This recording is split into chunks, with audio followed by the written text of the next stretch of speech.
बहिणीच्या नात्याचा गोडवा जपणारा रक्षाबंधन हा सण काही दिवसांवर येऊन ठेपलाय।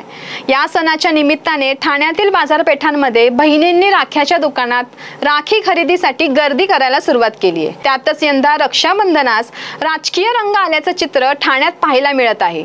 बाजारपेठेत मुख्यमंत्री एकनाथ शिंदे यांचे छायाचित्र असलेली राखी बाजारात दाखल झाली असून ती विशेष आकर्षण ठरत आहे। मुख्यमंत्री एकनाथ शिंदे यांना त्यांच्या ठाणे या मतदारसंघात लाडकी बहीण योजनेचा पूर्ण फायदा व्हावा यासाठी एका दुकानात आपले सरकार शिंदे सरकार असं म्हटलं की मुख्यमंत्र्यांचा फोटो असलेली राखी फुकट देण्याची अनोखी योजना राबवली जाते। ठाणे जिल्ह्यात महिला वर्गाकडून या राख्यांना विशेष मागणी आहे।